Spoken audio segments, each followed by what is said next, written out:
In His name, amen. All right, we're looking at what we're calling the Amnon incident in this. Amnon, one of the sons of David. And one of the things that we need to remember as we talk about Amnon, his stepsister Tamar, Absalom's revenge, all of this is in the family of David. There's a background here that we always need to keep in mind. You wonder why David reacts or doesn't react certain ways and what's going on there. There is a background to all of this. And the background is in chapter 12.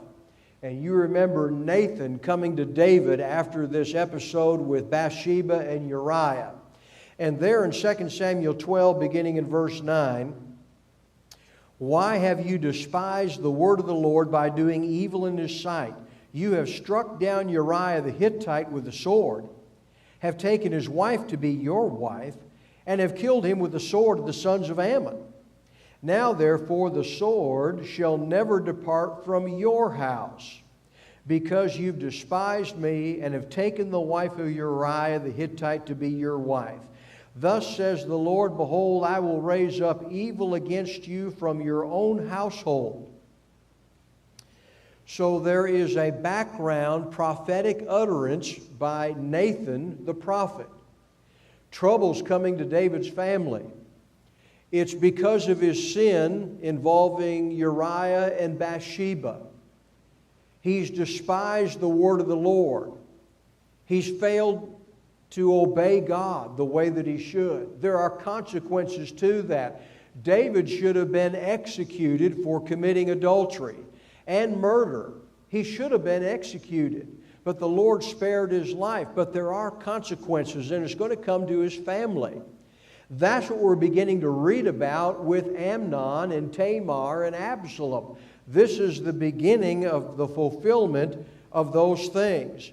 So we began reading in chapter 13 where Amnon is obsessed with his stepsister Tamar. And he forms an evil plan with the aid of a cousin named Jonadab.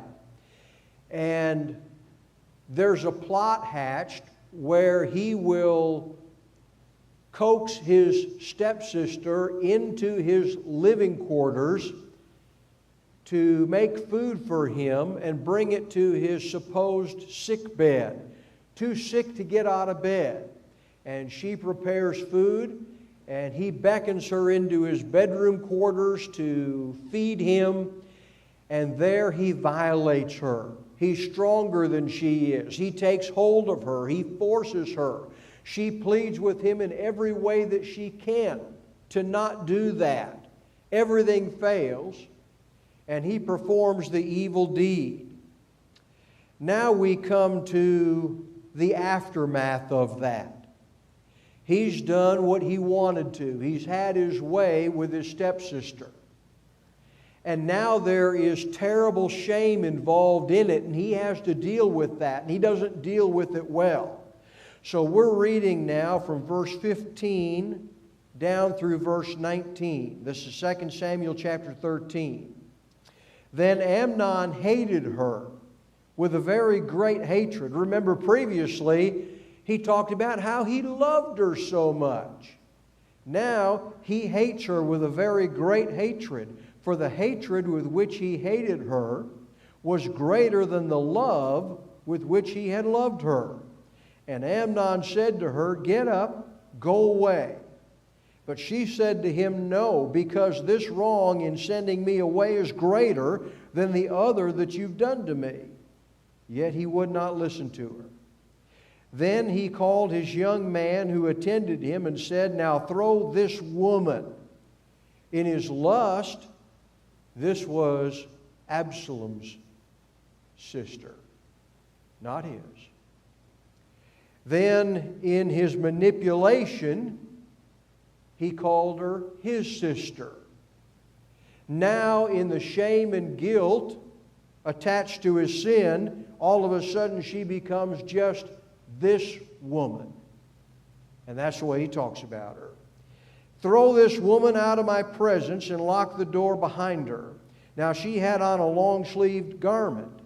For in this manner the virgin daughters of the king dressed themselves in robes. Then his attendant took her out and locked the door behind her. Tamar put ashes on her head, tore her long-sleeved garment which was on her, and put her hand on her head and went away, crying aloud as she went. So Amnon's great love for Tamar has disappeared, and it turns to hatred. Now, all she is a reminder of his shame. Now she's just this woman. And now he has a desire to hide from his guilt and sin. And so get her out of my sight. Don't want to see her ever again. Rest of my life, lock the door when she leaves. Tamar's life is now totally changed. And that's what she was pleading with her stepbrother about. Where am I going to hide from this shame? I'm going to be so despised. And how am I going to hide? How am I going to recover from this? She was telling him, you're going to change my whole life. And now her whole life is changed. It appears as though she is ineligible for marriage. She's no longer a virgin. And she's going to end up living in her brother Absalom's house, her full blood brother, living in his house and destitute. She's living there and she's alone. And the indication is for the rest of her life. That's the way she's going to be. So she's not going to have a future with a husband. She's not going to have a family of her own. That's what Amnon did in his sin. I really believe that when it comes to acts of sexual immorality, if we realized all of the strings connected to that, all of the future shame and all of the future memories that will be attached to us for the rest of our lives, that it actually despises the person we're doing it with. It doesn't care about them. It doesn't care about their soul. Doesn't care about them eternally. Not looking out for their best interest. I don't care if they're willing and agreeable or not. It doesn't look at them through the eyes of God. And there's strings attached to that. And I believe that if we could see far enough down the road, we would never do the deed. We would never do it because of what we would be doing to ourselves and what we would be doing to that other person. And in hindsight, for those who come to God and begin to understand that later in life, they wish they could take it back and never have done it. That is one of the most difficult things to get into the heads and hearts of young people. We've all been in our teen years. We all understand the draw of that. But if we could understand the aftermath attached to it in the knowledge and wisdom of God, we would never do such a thing. Well, now he's gone to a violent situation with Tamar. Violence. He violated her. The term violate and violence are connected. And so he's really gone far into that. And now he's changed her life. And Tamar is going to show her grief in verse 19. She does 4 things. What are the 4 things that Tamar does to show her grief? What's one of those? What is it? Ashes on her head. What else? She tears her robe. 3rd or 4th? What's another one? Hand on the head. And the last one is a crying out loud as she goes. Can you imagine the scene of that? Ashes, and of course, ashes on the head and the hand on the head. We may not understand all of the culture involved in a lot of those things, those 2 in particular, but tearing of a garment and the crying out loud, we certainly understand that. So she has these 4 things that she's doing as she goes on her way. Ashes on her head, tearing her garment, hand on her head, and crying out loud. And this is not just a mild sobbing. This is a loud cry that she's doing as she goes on her way. And then it's discovered by her full brother Absalom. And the wording of this is so interesting. Verses 20 through 22. Then Absalom, her brother, said to her, "Has Amnon, your brother, been with you?" What do you find strange about that? How do you pull that out of the blue? Out of the clear blue sky, and here's your sister with her garment torn, ashes on her head, hand on her head. She's crying out loud, and out of the blue he said, "Is this your brother Amnon?" There must have been indicators of something. There must have been some clue about his evil intentions. And Absalom has been waiting and watching. And sure enough. And so that's what he said. And then he tells his sister, "Now keep silent, my sister. He is your brother. Do not take this matter to heart." And those are words that, they go in one ear and out the other. They don't help anything. He's trying to say something, but it's not going to help her. But Absalom has his own mind about what he's going to do. Code in that is, I'm going to take care of this. Absalom has something in mind. So Tamar remained and was desolate in her brother Absalom's house. Now when King David heard of all these matters, he was very angry. The end. He did nothing. David did nothing. But Absalom did not speak to Amnon, either good or bad, for Absalom hated Amnon because he had violated his sister Tamar. So Tamar used to be the virgin daughter of the king living in the king's house. Now she's no longer that, and she's living in the household of her brother. And David hears about it. The Septuagint translation, Septuagint, abbreviated capital L, capital X, having to do with the Roman numeral 70. About 70, a little over 70 men translated the Hebrew Old Testament into the Greek language. And that was done much later in time. But that Septuagint translation ends up adding this, that David would not punish him because he loved him and he was his firstborn. That's an addition in the Septuagint. They're trying to make sense. When they translate the Septuagint, when they translate into that, the translators are trying to make some kind of sense as to why David doesn't do anything.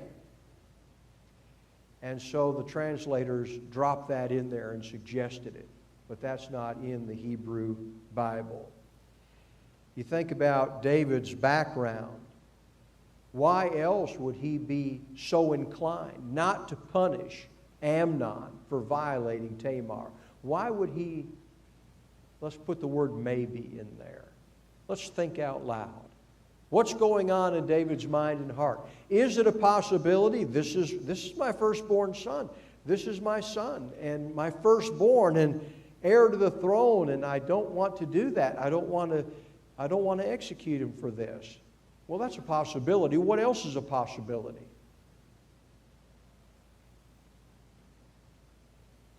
Curtis, you're smiling at me.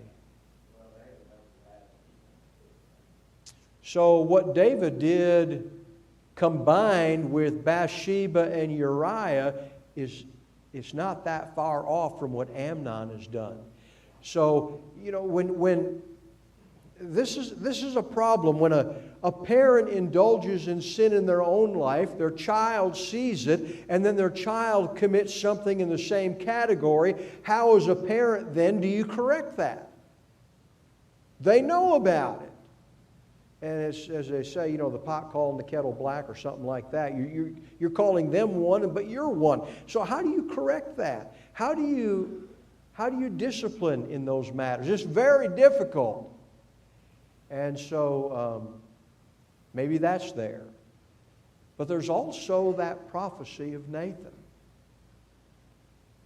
You're going to have trouble in your own family, and it's going to be severe. And this is the fruit of his sin. Not only did he commit the same category of sin, but this is a prophecy from God that trouble's coming to your house. The sword's coming. There's going to be death and bloodshed in your own family. It's going to be horrible. And he's seeing trouble coming to his own family.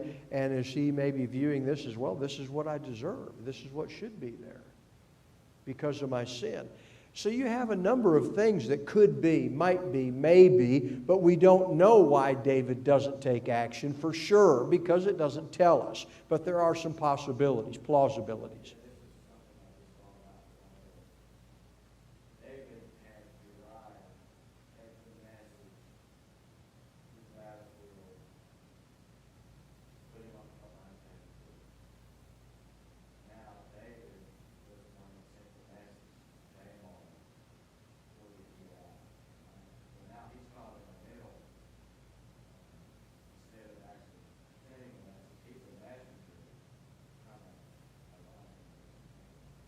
Okay, Curtis brings up that previously with Uriah, that David sent Uriah with the message of his own execution. And now it's things are kind of turned around a little bit where David's the one receiving the message about Amnon and Tamar and what happened. And David's supposed to do something with the message, and he's not willing to do that. It's tragic. When it comes to our own family, we sometimes are lenient because it's our family where we need to take a firmer stand if we hope to save their soul. And it's difficult because it's family. And we're trying to hold on to a certain relationship there on a family level and balancing that against the soul's need. And sometimes that's really hard for us. But we should be learning a lesson about that. Amnon's going to be executed anyway. And if David would have taken the action he should have, he might have preserved the life of his other son, Absalom. You end up chasing this dream that I can do it a better way than God, and we can't do that. Another hand?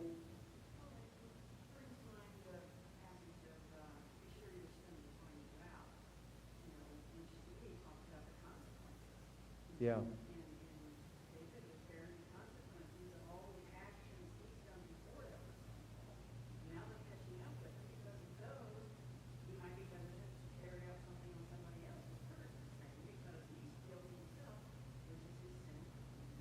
Yeah, Sherry brings up this text, be sure your sin will find you out. And that's all catching up to David now. And it's difficult for him because of the sin in his own life. And maybe this is sort of paybacks for everything he's done. Guilt has a funny way of working on us and how we respond to things. If anything comes out of this, let's do what we should do. Let's be godly people. And we won't run into all these tangles that we do. But when we do run into the tangles, we need to walk through those in a godly way that obeys our Lord. We need to do that in His way and take the lumps as they come rather than try to find a way to get around that. We can't. We've got to do it God's way. And that is the best way to do it. It's going to be painful. It's going to be difficult. But it is the best way to handle things. When we make a mistake, we need to come back to faithfulness and take our consequences, whatever they might be. David does that elsewhere in life, and he'll do that through the end of 2 Samuel. He's willing to take those consequences. But here he was trying to get around it, and it wasn't going to work for him. All right, we've come through that particular text, and we're moving on to verses 23 through 27. Now, it came about after 2 full years. So here's the deal with Amnon and Tamar. Tamar's living in Absalom's house now, and Absalom's not saying a word to Amnon, not one way or the other, as if he doesn't even know about it. As far as Amnon knows, because David hasn't done anything about it. We don't even know if David talked to Amnon. We don't know. So maybe Amnon's feeling like he's gotten away with the whole thing. It's a dirty little secret that's being kept. Maybe. So verse 23. Now it came about after 2 full years that Absalom had sheep shearers in Baal Hazor, which is near Ephraim. And Absalom invited all the king's sons. Absalom came to the king and said, Behold, now your servant has sheep shearers. Please let the king and his servants go with your servant. But the king said to Absalom, No, my son, we should not all go, for we will be burdensome to you. Although he urged him, he would not go, but blessed him. Then Absalom said, Well, if not, please let my brother Amnon go with us. And the king said to him, after 2 full years, Why should he go with you? After 2 full years, why should he go with you? But Absalom urged him, and he let Amnon and all the king's sons go with him. I think that's so interesting, as if David hears a little red flag, even after 2 years of silence, no one talking about it. Even after 2 years, why would you want Amnon to go? And then David agrees if all the king's sons will go, as if maybe this chaperoning is, maybe that's a safeguard. But it seemed odd to David that Amnon should be singled out. So this is an odd invitation. And Absalom stewed in his hatred for Amnon for 2 full years. When we get to the New Testament, there's a couple of different words for anger. One is usually translated anger, the other one's usually translated wrath. And there are different words that are employed in the New Testament. One of those is a word that is sort of a sudden agitation. There's a big flare-up, and there's a sudden agitation and an outburst. But it dies down about as quickly as it started. There's another word. And it is this long, brewing anger. It is settled into the fiber of one's being, often has a view to revenge. That's what Absalom has. That, by the way, that word is the one in Ephesians 4:26 that tells us, Let not the sun go down on your wrath. Don't let that abiding anger, seeking revenge, don't let that settle into you. The sun's going down, you're holding it in your bosom, and you're going to keep a hold of that, and you're going to wake up with it. Don't do that. This is very dangerous. So this is what Absalom is doing. In a very settled, determined frame of mind. We're told in Romans 12:19 never to take our own revenge. Leave room for the wrath of God.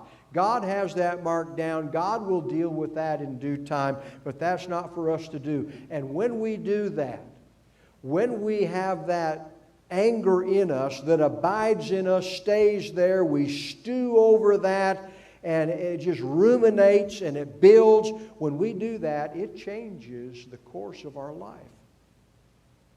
I've run into that a few times, where somebody has this long, abiding anger, and I couldn't believe it to hear a Christian talking about another Christian that way, that they were angry at because of something they had done. If they're going to come here, I'm not coming here. And you don't allow that person to be here. And I don't care if it costs me my soul. Those were their words. I don't care if it costs me my soul. I don't care if it costs them their soul. They're just this lousy, good for nothing, get rid of them, don't. Well, try to reason with that, and there was no reasoning with it. This is not the right frame of mind. Would you look at this text? I don't care what it says.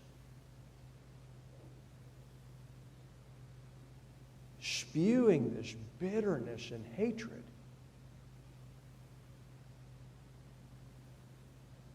And it was of this sort, only very outspoken. And it had been held in them for a very lengthy period of time, years. And that's how they talked about this person. There was no reasoning with them. No reasoning at all. We didn't even know the other person. We didn't even know the person they were talking. We didn't even know them. But they were thinking about coming. And this was the ultimatum that was given in pure hatred. Didn't care about his soul, the other person's soul, anybody else's soul. Didn't care. Just hated that person with that kind of bitterness. I've only seen that a few times, to be expressed in ways like that. But that was one of the most pronounced. It changes us, and it changes the course of our life. Verse 23, it came about after 2 full years that Absalom had sheep shearers in Baal Hazor, which is near Ephraim, and Absalom invited all the king's sons. That is a summary. And then as you proceed, verses 24 and following, here's how that took place. It started out inviting the king and all of his servants, and then Amnon, and finally it was settled on that all the king's sons would go. Verse 23 is the summary, and then comes the explanation of how all of that happened. So the plot is now in motion. Verses 28 and 29, Absalom commanded his servants, saying, "See now, when Amnon's heart is merry with wine, and when I say to you, strike Amnon, then put him to death. Do not fear. Have I not myself commanded you? Be courageous and be valiant." The servants of Absalom did to Amnon just as Absalom had commanded. Then all the king's sons arose, and each mounted his mule and fled. What did David do to Uriah to try to get him to go home to his wife? Got him drunk. Maybe if I get him drunk, I'll catch him off guard and he'll go home and be with his wife and I'll be off the hook and everybody will think it's his baby. What does Absalom do to his brother Amnon? Gets him drunk, gets him off guard. And when he's not suspecting, he's going to dispatch the assassins to kill him. The fleeing sons of the king might imply they thought they might be next. They're running for their lives. Remember, David had 19 named sons, plus his daughter Tamar, and then an unnamed amount of sons from concubines. Don't know how many there were at Absalom's house, but it would have been a good number. And so they head for the hills. Each of them has a mule. That's the way the king's sons rode. That was a dignity that they had, riding the mule. And so they all head out for their lives. And maybe who knows what they're thinking? Is Absalom trying to kill them all off so he can have the throne? Are they going to be next? But they run for their lives. And then a report comes to David. This is verse 30 through 33. Now it was while they were on the way that the report came to David, saying, "Absalom has struck down all the king's sons, and not one of them is left." Is that true? That's not at all what happened. Then the king arose, tore his clothes, lay on the ground, and all his servants were standing by with clothes torn. Jonadab, the son of Shemiah, David's brother, responded, "Do not let my lord suppose they put to death all the young men and the king's sons, for Amnon alone is dead, because by the intent of Absalom this has been determined since the day that he violated his sister Tamar. Now therefore do not let my lord the king take the report to heart, namely, all the king's sons are dead, for only Amnon is dead." All right, I need to backtrack just a moment. Something just popped into my brain I need to share with you. I need to backtrack just a minute And then we'll come back to this text. This is for all you Bible class teachers. Tamar's long-sleeve garment. Same word is used for Joseph's varicolored tunic. Remember Joseph's many-colored coat? Same word. It was a long-sleeved garment. It was something that was dignified, not meant for labor, but to put one off as almost a royalty. This is what a king's daughter would wear. And when Joseph had, same word, his varicolored tunic, his many-colored coat, it was to set him apart from his brothers. They were so jealous of him. But understand, that's the same word, same term being applied. So what was Joseph's many-colored coat? It was like Tamar's long-sleeved garment. Same word. So that is something interesting to help us understand all the way back in Genesis and Joseph and what he was wearing. It's not that it was made up of multiple colors. We normally think of almost a rainbow kind of thing. Like that's the way we normally think of it. It was of dignity. It was to set one apart as being special. And in Tamar's case, the daughter of the king. And so it was made in that fashion. All right, now on to this text here in verses 30 through 33. You have the mention of Jonadab. Tell me again, who's Jonadab? Cousin of Absalom, cousin of Tamar, cousin of Amnon. This is nephew of David. This is, he's in the family, but this is the one who sided up to Amnon to help him with his wicked plot against Tamar.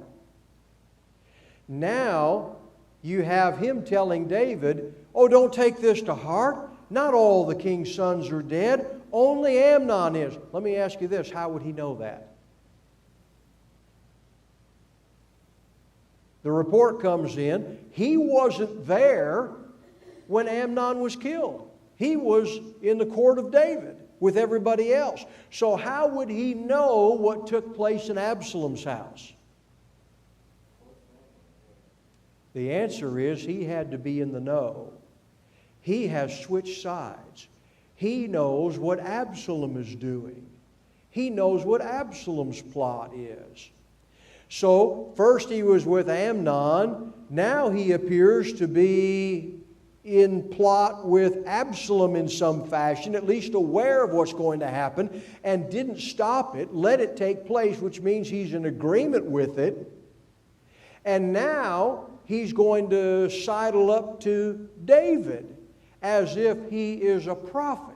And he knows things that nobody else knows. And he has this special knowledge as if given from God. And he's telling David, no, it's not that way. It's going to be this way. And you'll notice that when the king's sons come riding around the mountain and everybody sees them, the watchman sounds the alarm. Here they come. It's all right. Then he tells David, see, it's just the way I told you it was. I told you before, we'd find Jonadab later in this history the kind of poor character that he is. So you see him first with Amnon, now with Absalom, then with David, and he just keeps switching sides to whoever can do him the best. And that's the kind of character that he is. So something else to notice here is when the first report comes in and says all the king's sons are dead, not one of them is left, that is a rumor. That's not established.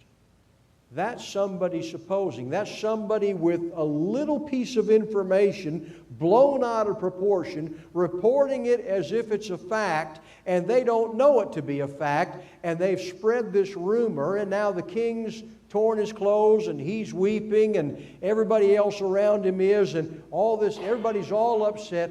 That's what rumors do. take a little piece of this and a little piece of that, and then you concoct what it must mean, and then you spread that, and everybody gets all upset over it, and then find out it's not even that way at all. It wasn't at all like that, and everybody was all upset for absolutely nothing. So there's something about rumors, very negative. We don't want to do that and think we know what's happened before we actually talk to the people who are involved. And then we only tell things that need to be told, not just because we know something. All right, we go on to verses 34 through 39.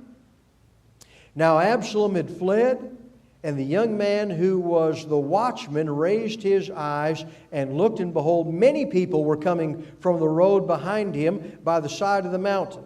Jonadab said to the king, Behold, the king's sons have come, according to your servant's word, so it happened. As soon as he had finished speaking, behold, the king's sons came, lifted up their voices and wept, and also the king and all his servants wept very bitterly. Now Absalom fled and went to Talmai, the son of Ammihud, the king of Geshur, and David mourned for his son every day. So Absalom had fled, gone to Geshur, and was there 3 years. The heart of King David longed to go out to Absalom, for he was comforted concerning Amnon, since he was dead. So Jonadab is sure to give himself a pat on the back and told David, see, it's just the way I said it was going to be. And Absalom takes off. Now Absalom's killed his brother, and Absalom's going to run and save his own life. Where does Absalom go?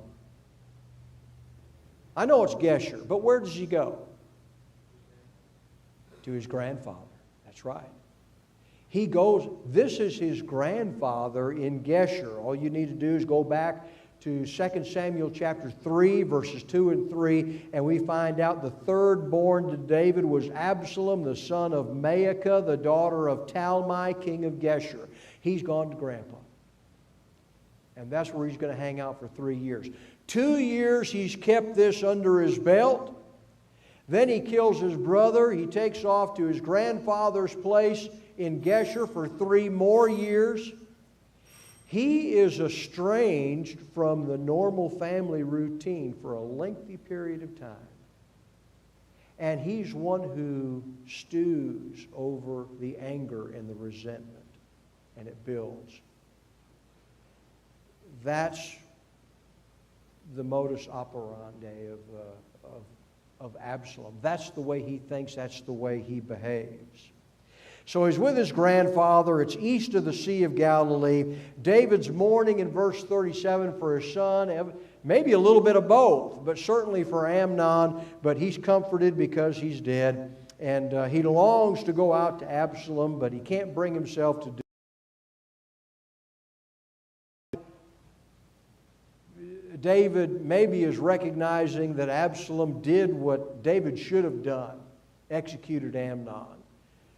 But now he's comforted about Amnon, and he longs to go out to Absalom, but he doesn't do it. That ends chapter 13. Here are some lesson points very quickly as we close class.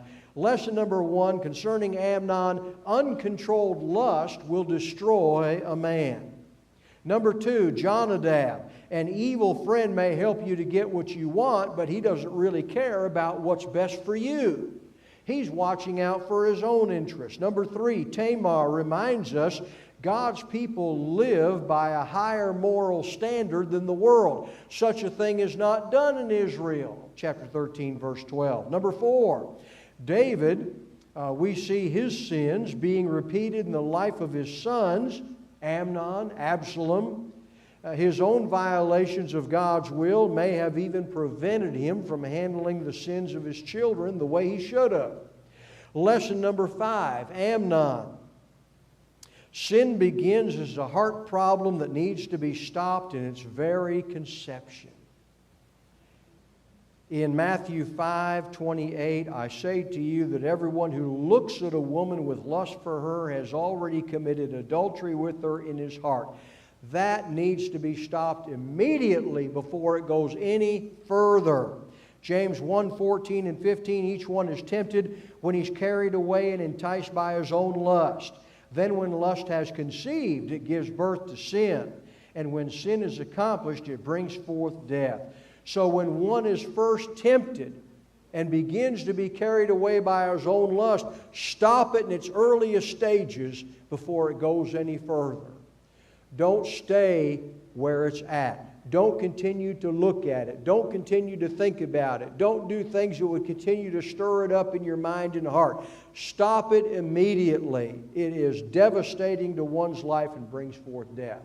When we get to chapter 14, we're planning on doing chapter 14 a little differently. We're doing it more as a summary of chapter 14, so we'll move through that much faster. And we are setting up the events of chapter 15, where Absalom is going to try to take the throne out from under his father David. So the events of chapter 14 are going to be the setup of that. How does Absalom come back from Geshur? What happens when he comes back from Geshur and lands in Jerusalem again? And how does that begin to set the stage for usurping his father's throne?